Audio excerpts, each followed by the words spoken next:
dans Mosaïque Salsa, le podcast qui t'emmène au cœur de la salsa en explorant sa danse, sa musique, son histoire et sa culture.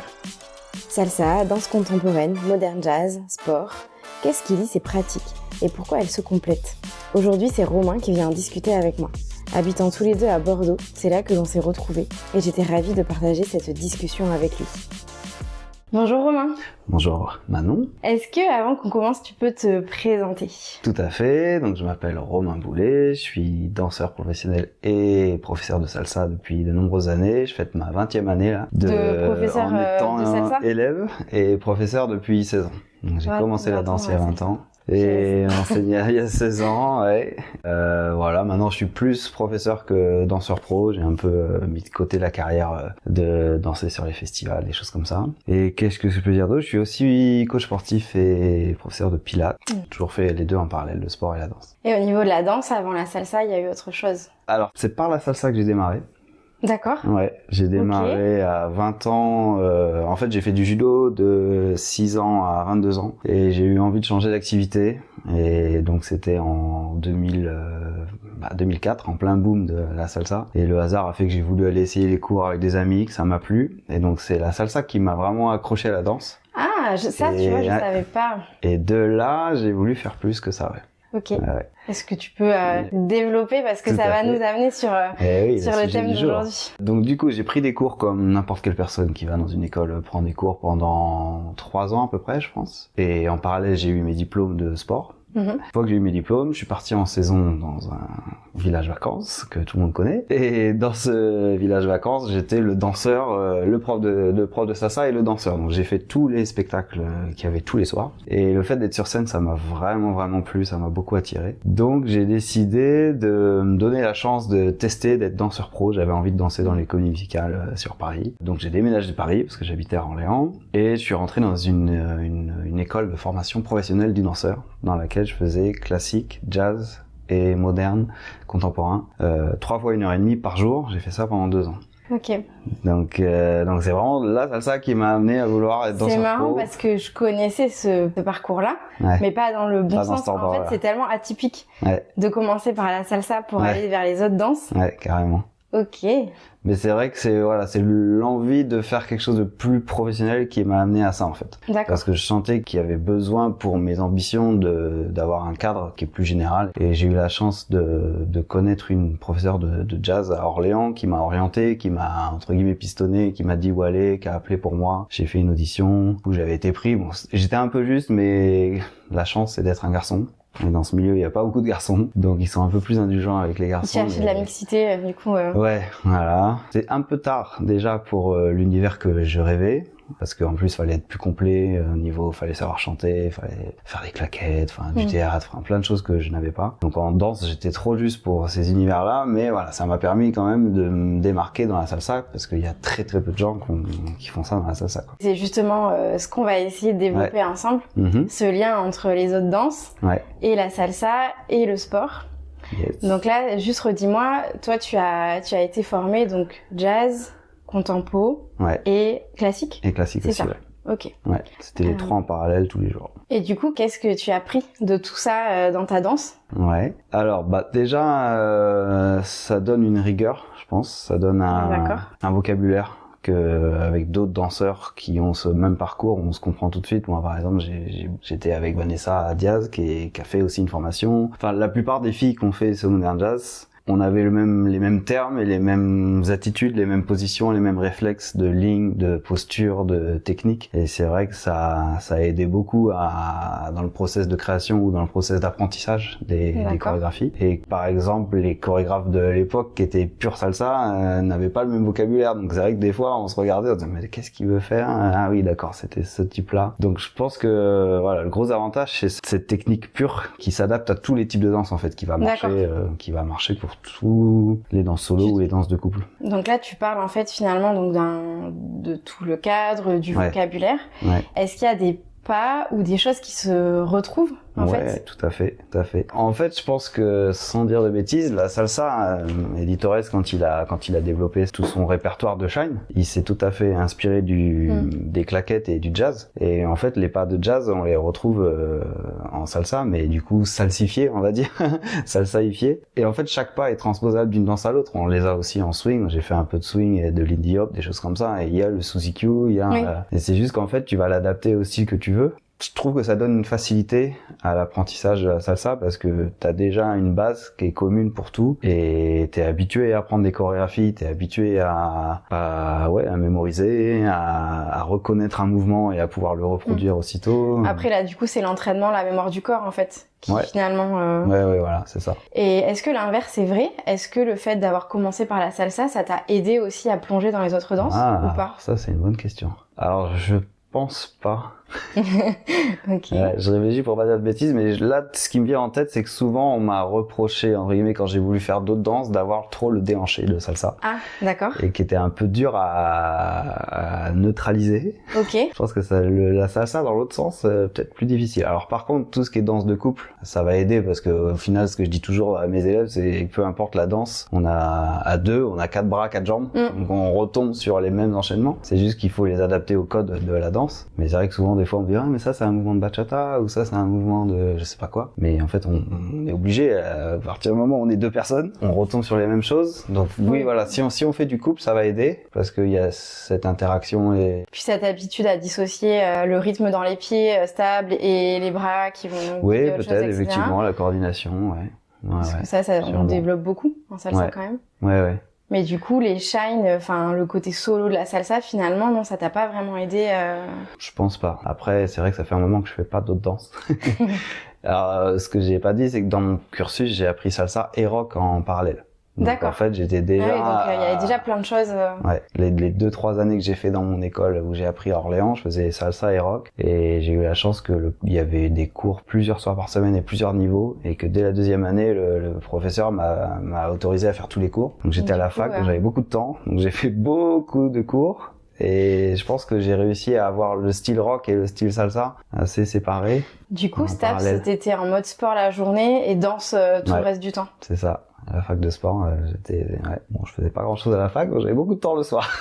Ouais, mais t'as quand même un Staps, il y a quand même beaucoup d'heures de sport obligatoire, non? Bah alors ça, c'est ce qu'on croit, mais en fait malheureusement non. C'est la déception de tous les sportifs. Voilà, tous les étudiants de Staps, vous êtes grillés. Ouais. Alors je sais pas comment ça a évolué, mais à mon époque, on avait que 6 heures par semaine, donc c'est pas énorme. D'accord, et après les cours magistraux où tu vas ou tu vas pas. Enfin... Après c'était que la théorie, mais parce que t'as 2 heures de ta spécialité. Normalement tout le monde a une spécialité, donc moi c'était le judo, et après t'as 4 heures de sport, donc c'est un peu comme au collège ou au lycée. Okay. Et après t'as ton sport en club en parallèle, mais je veux dire à la fac t'as pas tant de sport que ça. Je me demandais par rapport à la créativité, qu'est-ce que ça t'apporte ces 3 autres danses et comment tu t'en imprègnes en fait pour ton quotidien de prof et de chorégraphe? Alors, pour être honnête, j'ai pas beaucoup chorégraphié. J'ai beaucoup été dans des compagnies et j'ai suivi des chorégraphes. Donc c'est vrai que moi j'ai un problème personnel avec la chorégraphie, j'ai beaucoup de mal à ça. Je suis plus un professeur ou pédagogue, je pense. Donc c'est vrai que ce que tu me demandes, je m'en sers énormément dans mes cours parce que je structure mes cours comme un cours de jazz ou un cours de classique. D'accord, donc pour la structure en fait. Ouais. Ok. Plus pour le côté le technique et structure, parce qu'en fait dans ces cours-là, on a ce qu'on appelle une barre d'échauffement où t'as toujours des exercices qui ont un enchaînement logique et qui s'auto-alimentent les uns les autres. En fait, on part d'une base et par exemple en classique, on fait les dégagés, les pliés, etc. Et en fait, ça doit amener, chaque élément doit après se combiner pour arriver à une globalité. Et c'est vrai que moi j'ai construit ma pédagogie, ma façon d'enseigner comme ça en fait, sur une barre d'échauffement, sur... En fait, j'ai beaucoup analysé la salsa et j'en ai essayé d'extraire des mouvements que après je décompose pour les élèves et que petit à petit ils aient une structure qu'ils puissent reconnaître, plutôt que d'essayer d'apprendre des passes dans leur ensemble En fait, je compare souvent avec un langage, c'est qu'au lieu de t'apprendre des phrases par cœur, j'essaie de t'apprendre du vocabulaire et de la grammaire, et qu'après tu puisses faire tes phrases. Okay. Voilà, donc c'est plus ça que m'a amené le cursus classique jazz et tout ça. Après, je pensais quand même, ne serait-ce que les shines, tu vois, d'échauffement, ou même des fois les séquences de shine. Quand je parle de chorégraphie, c'est ça. Moi, de ce que je connais de toi, il y a quand même une empreinte. Je trouve que parfois, dans certaines choses que tu proposes, des fois, on retrouve en fait cette empreinte-là. Je sais pas, peut-être que tu t'en rends pas compte. Alors peut-être que j'en suis pas conscient en vrai. Je pense que ça se voit dans mes bougées, parce que je pense que j'ai des lignes de danse et une posture et une tenue qui est un peu plus classique ou jazz peut-être que un salsero entre guillemets qui fait que de la salsa. Mais oui, peut-être que ça revient parce que j'essaie d'intégrer de la technique de classique ou jazz dans les pas de salsa pour justement qu'ils soient peut-être plus accessibles pour des élèves ou pour les expliquer, pour qu'ils soient plus clairs. Ouais. Quand je crée, j'ai pas l'impression de m'inspirer de ça. Oui, c'était ça le point de départ, la créativité. Ouais, la créativité. Ah, c'est vrai que j'ai un répertoire de shine que j'essaie de voir un répertoire typique de shine salsa, mais peut-être que sans m'en rendre compte, je les ai jazzifiés, quoi. Après, c'est très subjectif. Ouais. Mais il me semble que parfois, il y a des petits pops. Ouais, sûrement. Mais c'est vrai que j'aime bien le parallèle où, par exemple, là, j'ai pas un exemple concret, mais dans un pas, je vais peut-être donner le nom qui correspond en jazz et dire, ah bah ça, voilà, c'est par exemple, un pas de bourré ou un kickball change, qui sont des termes de jazz, mais qu'en fait, on utilise en salsa. Et de faire le parallèle entre la version un peu plus académique et la version salsa pour amener une technique dedans. Mais je pense que j'ai ce style sans m'en rendre compte, je pense. Oui, de toute façon, c'est hyper c'est imprégné, intériorisé. Enfin, je veux dire, ça fait partie de ton bagage. Ouais. Et si on parle sport un petit peu maintenant? Donc la salsa, c'est une danse. Donc, par définition, c'est un sport. Ouais, je suis d'accord avec ça. C'est bon, pas le cas de tout le monde. Jusque-là, on est bon. Ouais. Pour toi, qu'est-ce que ça fait travailler? Pourquoi c'est un sport, la salsa? Qu'est-ce que ça engage? Bah, c'est marrant que tu me dis ça parce que justement ça fait 2-3 ans que j'essaie de me dire comment intégrer du sport dans la danse sans que ça soit rédhibitoire parce qu'il y a quand même beaucoup de gens ce qui est difficile dans un cours en fait, c'est de réussir à intéresser les gens à des choses un peu plus pointues sans que ce soit trop parce qu'il faut pas oublier que la plupart des gens ils viennent juste se changer les idées et que c'est un exutoire et que voilà, ils sortent du boulot et donc faut trouver le juste milieu mais je ressens quand même encore plus depuis que j'enseigne avec Mao qui m'a rejoint l'année dernière qui a aussi un diplôme de coach sportif et on en parle beaucoup tous les deux et elle est plus que moi sur une démarche de performance donc elle m'a pas mal poussé à essayer de faire le parallèle avec le sport et du coup cette année on va essayer d'intégrer un peu de mouvement de sport dans les échauffements parce que ce qu'on a remarqué c'est le manque de conscience corporelle en fait.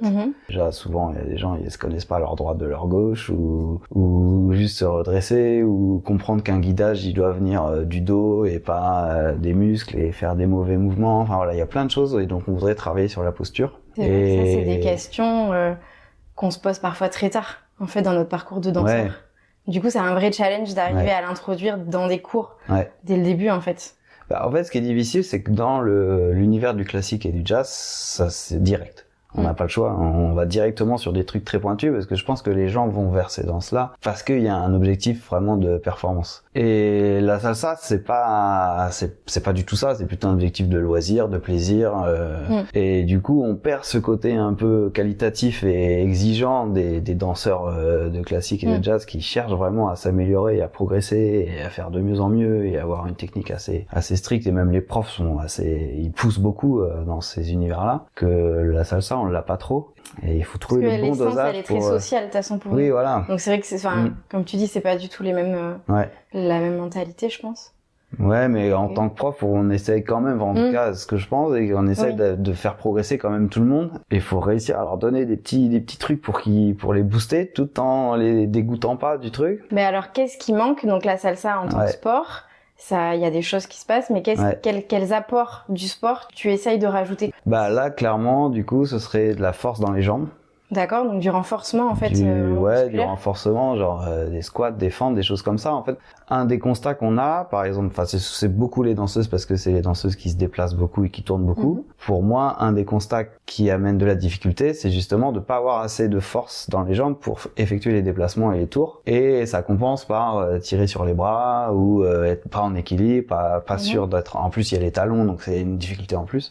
Pour les danseurs, c'est le même principe en fait. Souvent, je vois que ils ont du mal à repousser le sol avec leurs jambes et à utiliser leurs muscles pour se déplacer et que ils adaptent d'autres mouvements qui sont des triches qui font mal le mouvement. Et donc j'aimerais leur faire prendre conscience et extraire justement le mouvement en question pour leur faire dire là tu sens tes muscles, tu sens que tu repousses, tu sens que tu te déplaces grâce à ça, fais-le aussi dans ta danse. Donc ce serait beaucoup par les jambes et beaucoup le cadre au niveau du dos, de ne pas avoir cette posture et de pouvoir se redresser et que tout le guidage vienne. Et je pense que c'est ça qui donne mon style classique et jazz, c'est que je pense que je me tiens assez droit et que j'ai un guidage qui vient beaucoup du dos et que pour les leaders, ils ont du mal à sentir ça et qu'ils sont souvent guidés par les bras ou par les épaules plutôt que de trouver derrière. Donc du coup, on va essayer d'intégrer des élastiques, des petits matériels qui peuvent amener des pistes sur qu'est-ce qu'il faut que tu sentes dans ton corps pour l'utiliser après dans ta danse. Sur le ressenti en fait,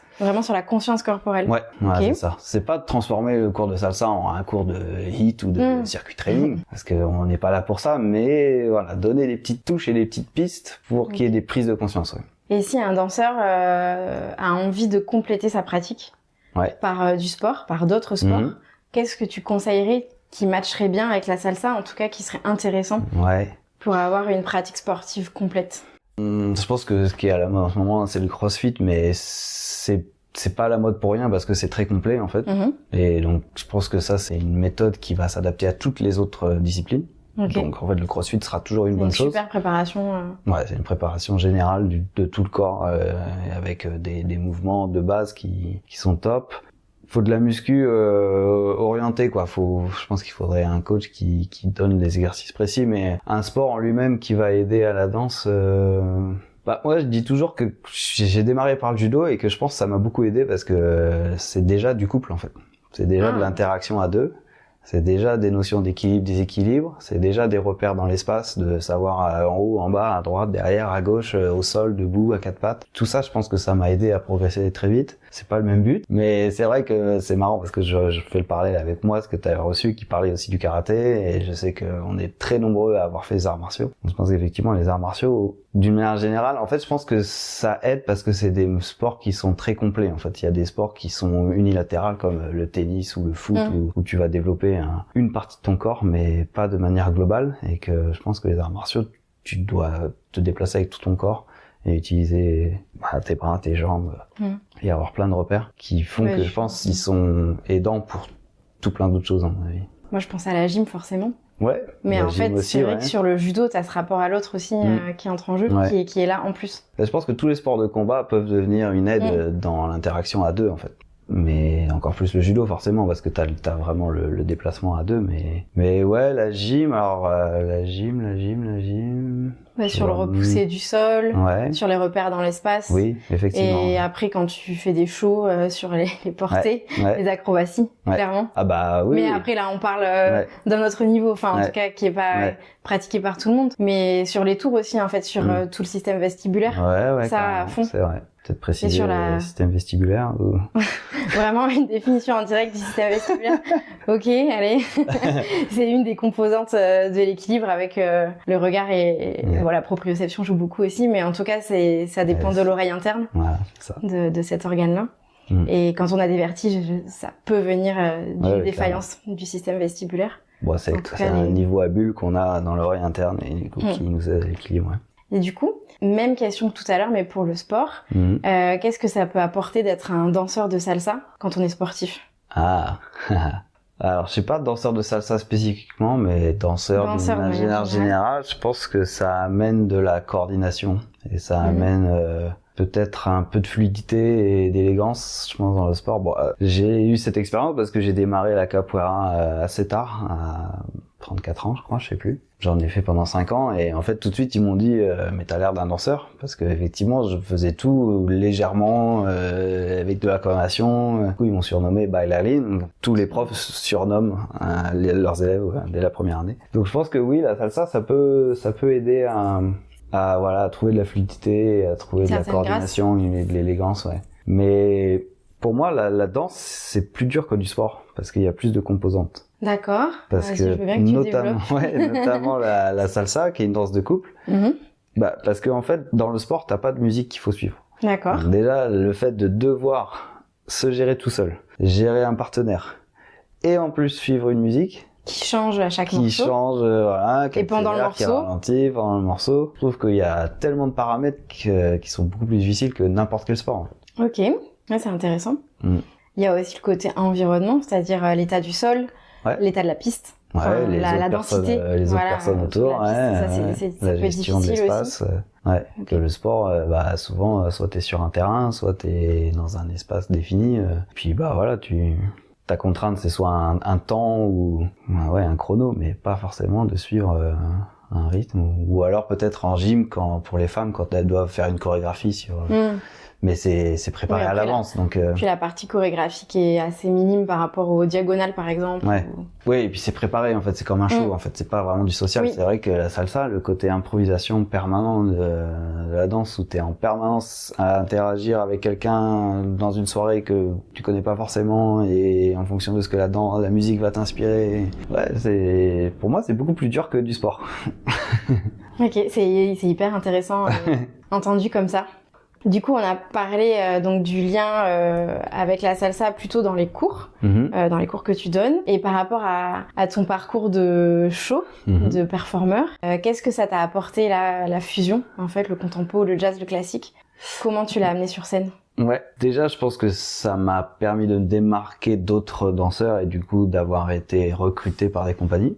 D'avoir des opportunités du coup. Oui, voilà, sur les auditions, dans l'univers de la salsa, forcément quand t'as quelqu'un qui a un background ou qui a du plus, ça rajoute des choses. Et alors après, moi c'est vrai que j'ai très vite essayé d'orienter la salsa sur autre chose parce que la salsa c'est quand même un peu bouché entre guillemets. Il y a beaucoup de gens qui font très très bien la salsa à un très haut niveau et je pense que j'étais assez conscient que j'avais pas peut-être ce niveau pour pouvoir sortir du lot dans de la salsa pure. Et de toute façon, j'avais cette affinité vers le contemporain que j'avais envie de mettre en valeur aussi. Et c'est vrai que j'ai tout de suite, j'avais déjà parlé d'elle, de Vanessa Diaz, qui a été ma partenaire pendant 10 ans. On s'est suivis dans toutes les chorés, dans toutes les compagnies. Et elle vient plutôt du hip-hop, mais elle a fait comme moi une formation de jazz classique et moderne. Donc on avait tout de suite tous les deux démarré sur un duo fusion qui était pas sur de la salsa.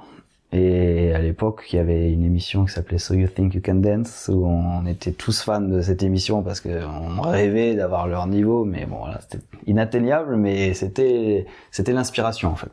Donc c'est vrai que j'ai tout de suite essayé d'amener cet univers-là dans la salsa. Et je pense qu'à l'époque où j'ai démarré, en tout cas en France, on est réputé pour être des gens qui cherchent un sens à la danse et qui font pas de la chorégraphie pure de show en fait. Comme on peut avoir par exemple en Italie qui sont très très forts mais qui sont très forts techniquement mais je trouve que ça reste il y a peu d'interprétation. Ouais, enfin ça reste je suis pas très sensible à ça parce que je trouve que c'est juste de la démonstration technique mais qu'il y a pas une histoire, il y a pas de l'émotion, il y a rien qui échange en fait. On est juste spectateur, on en prend plein les yeux mais on n'est pas touché, je trouve. On revient à tes affinités avec la comédie musicale.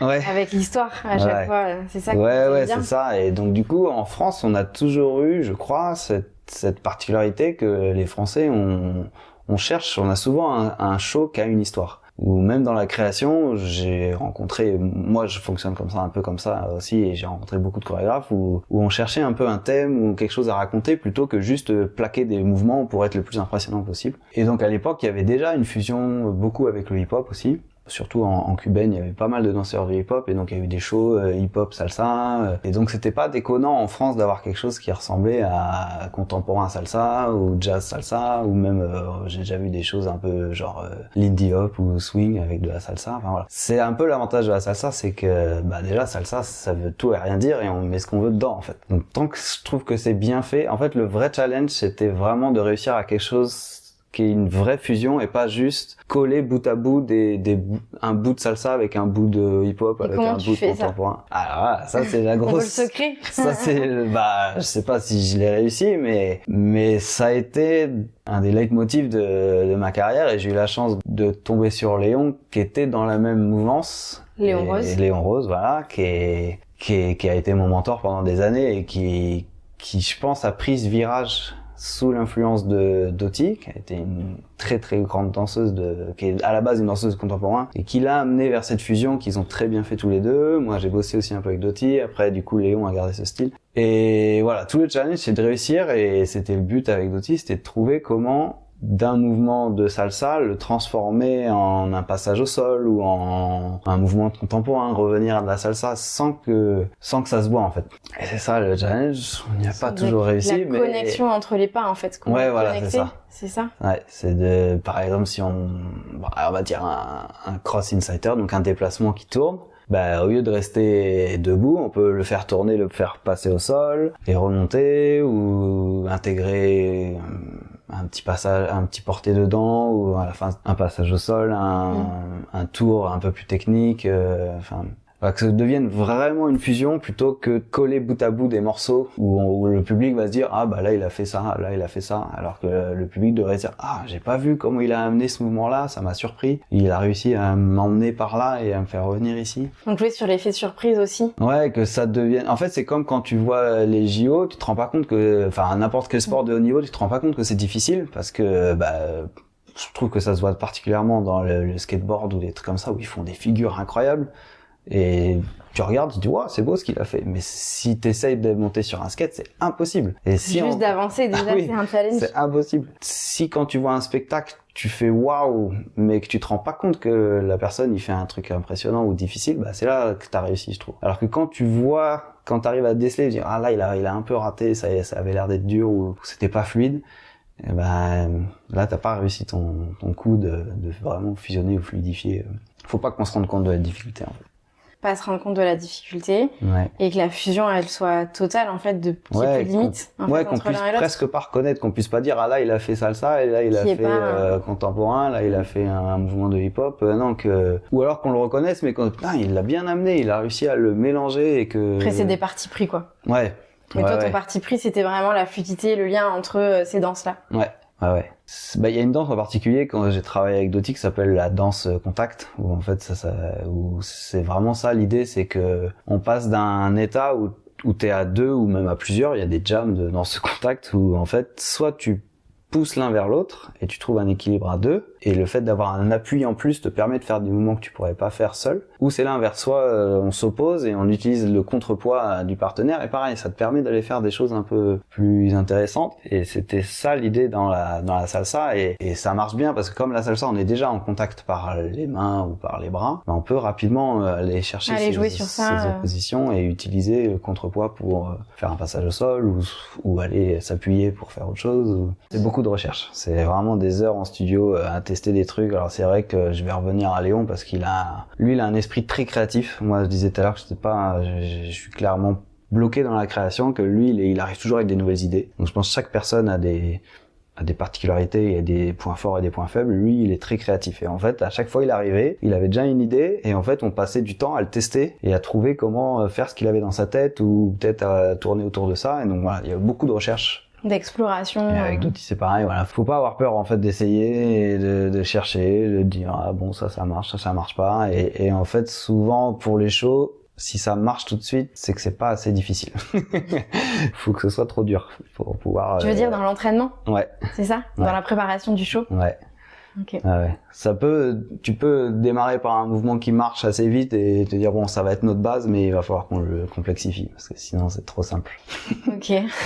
Est-ce que pendant ta formation là sur tes 2 ans, des autres danses, tu as performé aussi sur scène? Dans ces danses-là? Oui. Non. Il n'y avait pas un système... Le spectacle de fin d'année, des choses comme ça. Okay. Non, il y avait pas. Je me rends compte qu'à cet âge-là et dans ce cadre-là, peut-être pas. Non, il y avait pas ça. Non, j'ai fait pas mal d'auditions, des castings, mais ça allait pas très loin. Parce que je voulais savoir si justement entre une perf sur scène de contempo, de jazz, voilà, ou de salsa, si tu avais senti des différences.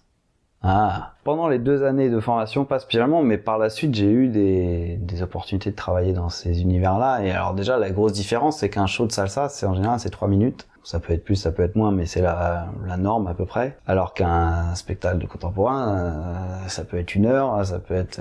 c'est des tableaux qu'on enchaîne. Et voilà, déjà, la première différence... Est-ce que c'est du coup difficile à ce moment-là en termes de mémorisation d'enchaîner plein de chorés jusqu'à arriver à 1 heure de spectacle, ou est-ce que tu le sens pas pareil? Ouais, je le sens pas pareil. Tu le sens pas pareil, pourquoi? Je préfère presque maintenant ce challenge-là d'avoir un spectacle d'1 heure. Parce qu'il y a cette excitation, en fait, cette adrénaline d'avoir un spectacle plus long et de changer de costume ou de changer de choré ou de rentrer en coulisses, de dire, tiens, là, il faut que je remette un autre élément de costume et je repars, ou je sors de scène pour réapparaître d'un autre côté. Ça, c'est vraiment génial. C'est une énergie qui est incroyable pendant 1 heure, d'être concentré et d'être dans un univers totalement différent. Ouais, je sais pas, il y avait pas le stress d'oublier, parce que en fait, normalement, t'es censé avoir tes chorés en tête quand t'arrives au spectacle, et puis chaque tableau est un peu différent, avec un style différent, mais c'est d'ailleurs ce qui m'avait plu quand je suis parti dans ce village vacances, c'était le fait d'être sur scène pendant 1 heure et d'avoir les changements de costume, d'avoir plein de chorés, d'interpréter des personnages, et qui me manque un peu dans la salsa, ouais. Ça me fait penser, du coup, si on repart un peu sur le côté cours, pédagogie, et un peu philosophie ou habitude qu'on a, finalement, dans les écoles de salsa, et dans la tienne c'est le cas, il y a plusieurs niveaux, il y aurait de quoi faire presque un spectacle de fin d'année, et en fait on le fait pas, ou en tout cas pas du tout de la même manière que les écoles de jazz au niveau amateur, en tout cas.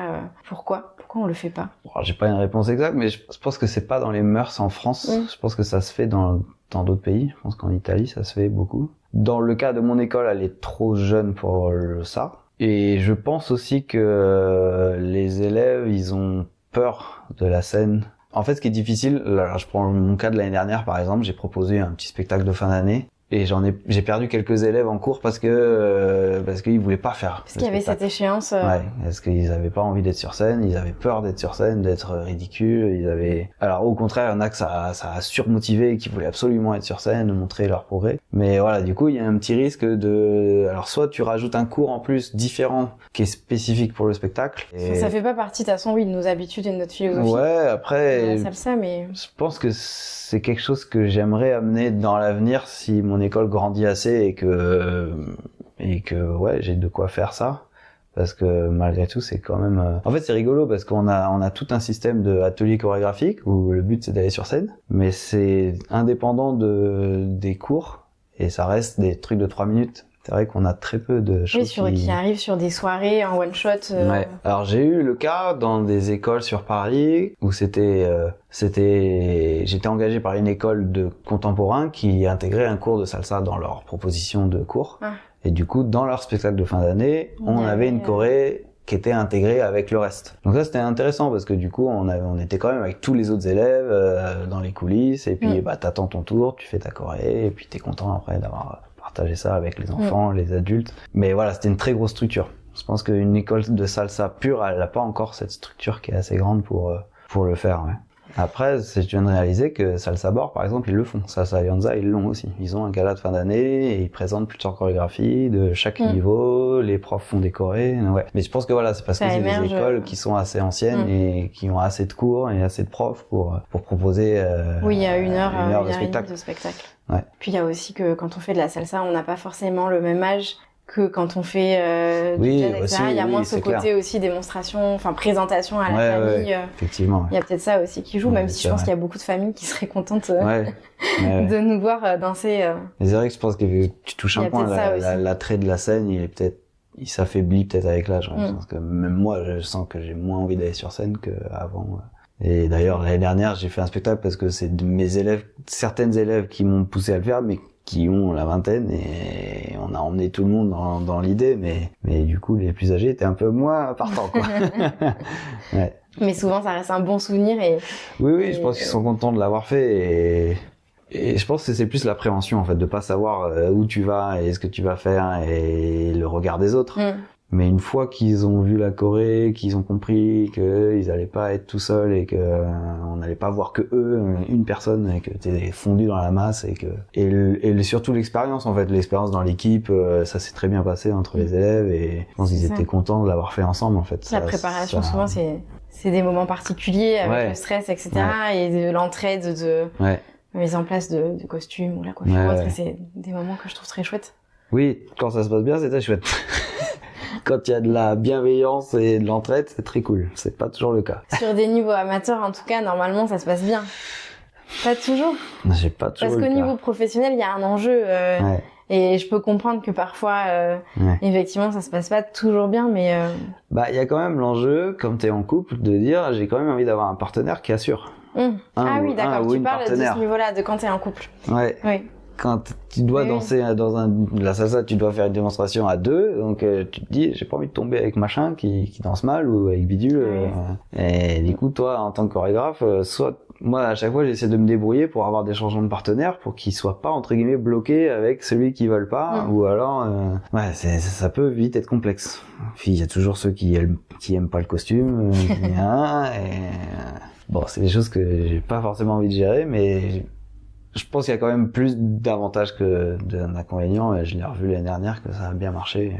Donc on va retenter. À renouveler, on va voir comment se passe l'année, mais c'est une piste que j'ai envie d'explorer en tout cas. C'est une piste à développer parce qu'effectivement, je pense que c'est en plus une bonne vitrine de l'école en fait. Donc ça joue clairement sur la communication et l'image de l'école. J'ai une dernière question pour toi. Quelle est la place de la salsa dans ta vie aujourd'hui, dans ton quotidien? Déjà, la salsa, ça m'a permis de voyager et d'avoir des choses incroyables que j'aurais jamais eu entre guillemets avec un métier normal. J'ai eu une chance incroyable de pouvoir j'ai voyagé vraiment beaucoup. J'ai eu plein d'opportunités de travail et de rencontres et d'événements qui ont été vraiment géniales. Et c'est vrai que maintenant c'est à part entière ma vie parce que maintenant que j'essaie de développer l'école, mais bon ça a toujours été le cas, mais encore plus maintenant peut-être. Surtout que j'ai un peu délaissé le côté sport là dernièrement, donc c'est vraiment je suis à fond focus sur la salsa et je cherche tout le temps à essayer de trouver des nouvelles idées ou des nouvelles manières, des nouvelles pédagogies, des nouveaux exercices pour améliorer les cours. Donc la salsa et encore. J'ai eu un passage à vide là dernièrement avec le Covid. Je pense qu'il y a eu une petite lassitude du nombre d'années et c'est juste que ça a changé en fait. Je suis moins. Les premières années, j'étais complètement addict aux soirées et je faisais toutes les soirées, je dansais toute la soirée, etc. Maintenant, je le vois différemment et c'est vrai que maintenant j'organise des soirées aussi, donc je passe du côté plus organisateur que consommateur et ça me plaît bien dans mon profil, dans mon parcours de vie là où j'en suis. J'aime bien me mettre un peu en retrait sur le côté scénique et le côté social et plus du côté organisateur.